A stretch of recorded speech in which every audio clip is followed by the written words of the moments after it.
ವೀಕ್ಷಕರೇ, ಎಲ್ಲರಿಗೂ ನಮಸ್ಕಾರಗಳು. Welcome to my channel. Kavya ಅವರ ತಮ್ಮ ಕಾರ್ತಿಕ್ ಅವರು ಹೇಳಿದ್ದೇನು, ನಿಯಮ ಉಲ್ಲಂಘಿಸುವಂತಹ ವಿಷಯ ಅದು ಯಾವುದು? ಇಲ್ಲಿಯ ಹೊರಗಿನ 12 ಸೀಸನ್ಗಳಲ್ಲಿ ಫ್ಯಾಮಿಲಿ ವೀಕ್ನಲ್ಲಿದ್ದ ಎಲ್ಲ ಸ್ಪರ್ಧಿಗಳ ಕುಟುಂಬಸ್ಥರು ಬಿಗ್ ಬಾಸ್ ಮನೆಗೆ ಬಂದು ಹೋಗಿದ್ದಾರೆ. ಆದರೆ ಯಾರ ಮನೆಯವರನ್ನು ನಿಯಮ ಉಲ್ಲಂಘನೆ ಆಧಾರದ ಮೇಲೆ ಬಿಗ್ ಬಾಸ್ ಆಚೆ ಕಳುಹಿಸಿಲ್ಲ. ಈ ರೀತಿಯ ಘಟನೆ ನಡೆದಿರೋದು ಬಿಗ್ ಬಾಸ್ ಕನ್ನಡ ಇತಿಹಾಸದಲ್ಲೇ ಇದೇ ಮೊದಲ ಬಾರಿ. ಮೂಲ ನಿಯಮ ಉಲ್ಲಂಘಿಸಿದ ಆಧಾರದ ಮೇಲೆ ಕಾವ್ಯ ಅವರ ತಾಯಿ ಮತ್ತು ತಮ್ಮನನ್ನ ಬಿಗ್ ಬಾಸ್ ಆಚೆ ಕರೆದಿದ್ದಾರೆ. ಅಷ್ಟಕ್ಕೂ ಅವರು ಮಾತನಾಡಿದ್ದು ಏನು? ತಮ್ಮ ಅಮ್ಮನ ಜೊತೆ ಕಾವ್ಯ ನಡೆಸಿದ ಮಾತುಕತೆ ಏನು?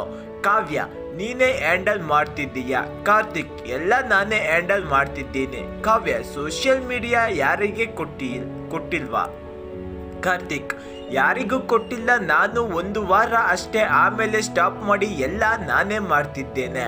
ಎಲ್ಲ ಚೆನ್ನಾಗಿ ಹೋಗ್ತಿದ್ದೆ, ಏನು ತಲೆ ಕೆಡಿಸಿಕೊಳ್ಳೋಗ ಆಗಿಲ್ಲ.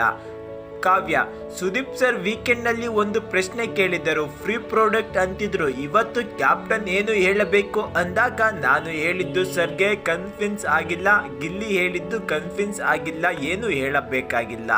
ಕಾವ್ಯ ಶೈವ ಇದನ್ನು ಕೇಳುವಷ್ಟರಲ್ಲಿ ಮನೆಯ ಸದಸ್ಯರಿಗೆ ಹಾಗೂ ಆಗಮಿಸಿರುವ ಅತಿಥಿಗಳಿಗೆ ಒಂದು ಪ್ರಮುಖ ಸೂಚನೆ. ಹೊರ ಜಗತ್ತಿನ ಯಾವುದೇ ವಿಚಾರಗಳನ್ನಾಗಲಿ, ಬಿಗ್ ಬಾಸ್ ಮನೆಗೆ ಸಂಬಂಧಪಟ್ಟ ಹೊರ ಜಗತ್ತಿನ ಅಭಿಪ್ರಾಯಗಳನ್ನಾಗಲಿ, ಆಟದ ಮೇಲೆ ಸದಸ್ಯರ ಮೇಲೆ ಪರಿಣಾಮ ಬೀರಬಲ್ಲ ಯಾವುದೇ ಮಾಹಿತಿಯನ್ನಾಗಲಿ ಇಲ್ಲಿ ಕೇಳುವುದು ಹಾಗೂ ಹೇಳುವುದು ಬಿಗ್ ಬಾಸ್ ಮನೆಯ ಮೂಲ ನಿಯಮದ ಉಲ್ಲಂಘನೆಯಾಗುತ್ತದೆ.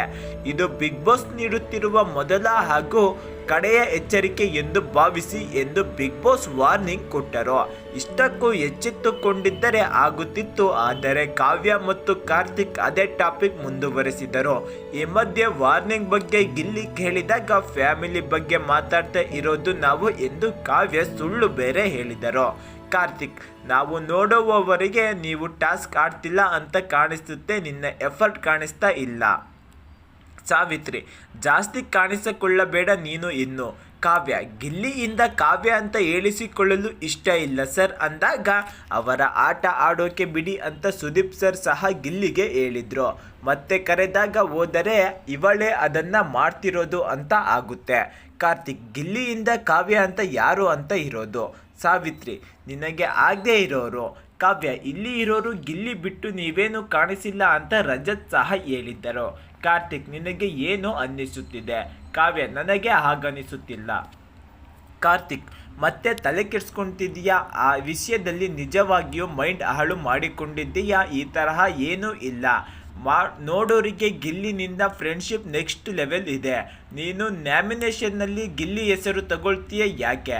ಈಗಲಾದರೂ ಸೀರಿಯಸ್ ಆಗಿ ತಗೊಳ್ಳಲಿ ಅಂತ ಸೀರಿಯಸ್ ಆಗಿ ತಗೊಂಡ ಅವನು.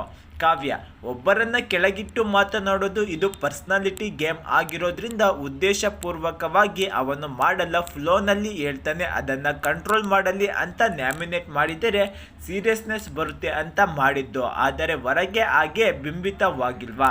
ಸಾವಿತ್ರಿ, ಅಣ್ಣ ಅಣ್ಣ ಅಂತ ಯಾವಾಗಲೂ ಅನ್ನೋಕೆ ಹೋಗಬೇಡ, ಅವನು ಫ್ರೆಂಡ್. ಕಾರ್ತಿಕ್, ಬಿಡು, ಈಗ ಇಬ್ಬರು ಒಳ್ಳೆಯ ಫ್ರೆಂಡ್. ಅಣ್ಣ ಅಂದರೂ ಕಾಮಿಡಿಯಾಗಿ ತಗೊಳ್ತಾನೆ, ಫ್ರೆಂಡ್ ಆಗಿದ್ದಾರೆ, ಫ್ರೆಂಡ್ ಆಗಿರಿ. ಇಷ್ಟು ದಿನ ನಿಮ್ಮಿಬ್ಬರ ಫ್ರೆಂಡ್ಶಿಪ್ ಬ್ರೇಕ್ ಆಗದೆ ಬಂದಿದೆಯಲ್ಲ. ಕಾವ್ಯ, ಟಚ್ವುಡ್ ಮಾಡು. ಕಾರ್ತಿಕ್, ಬ್ರೇಕ್ ಆಗಬಾರದು ಅಂತಲ್ಲ, ಹೊರಗೆ ಕಳಿಸಿದ ಬಿಗ್ ಬಾಸ್. ಇದು ಬಿಗ್ ಬಾಸ್ ಹೊರ ಜಗತ್ತಿನ ಸಮಾಚಾರಗಳನ್ನು, ಮಾಹಿತಿಗಳನ್ನು ಈ ಮನೆಯಲ್ಲಿ ಚರ್ಚಿಸುವಂತಿಲ್ಲ, ಹಂಚಿಕೊಳ್ಳುವಂತಿಲ್ಲ. ಇದು ನಿಮ್ಮ ಮನೆಯ ಮೂಲ ನಿಯಮ. ಒಂದು ಎಚ್ಚರಿಕೆಯನ್ನು ನೀಡಲಾಗಿತ್ತು. ಎಚ್ಚರಿಕೆ ನೀಡಿದ್ದರೂ ಮತ್ತೊಮ್ಮೆ ಅದೇ ತಪ್ಪನ್ನು ಪುನರಾವರ್ತಿಸಿದ್ದರೆ ಈ ಮನೆಯ ಮೂಲ ನಿಯಮದ ಉಲ್ಲಂಘನೆಯಾಗಿದೆ. ಕಾರ್ತಿಕ್, ಸಾವಿತ್ರಿ, ನೀವಿಬ್ಬರು ಈ ಕೂಡಲೇ ಮುಖ್ಯ ದ್ವಾರದ ಮೂಲಕ ಹೊರಗೆ ಬರಬೇಕು ಎಂದು ಬಿಗ್ ಬಾಸ್ ಆದೇಶಿಸಿದರು. ಆಗ ನಾವೇನು ಮಾತನಾಡಿಲ್ಲವಲ್ಲ ಎಂದು ಸಾವಿತ್ರಿ ಹೇಳಿದರೆ, ಸಾರಿ ಬಿಗ್ ಬಾಸ್ ಎಂದು ಕಾವ್ಯ ಕಣ್ಣೀರಿಡಲು ಪ್ರಾರಂಭಿಸಿದರು. ಏನು ಮಾತನಾಡಬಾರದು ಅಂತ ಗೊತ್ತಾಗಲಿಲ್ಲ, ಸಾರಿ ಬಿಗ್ ಬಾಸ್ ಎಂದು ಕಾರ್ತಿಕ್ ಕ್ಷಮೆ ಕೇಳಿದರು. ಇಬ್ಬರು ಹೊರಟಾಗ ಈ ತರಹ ಹೋಗೋದು ಇಷ್ಟವಿಲ್ಲ ಎಂದು ಕಾವ್ಯ ಕಣ್ಣೀರು ಸುರಿಸಿದರು.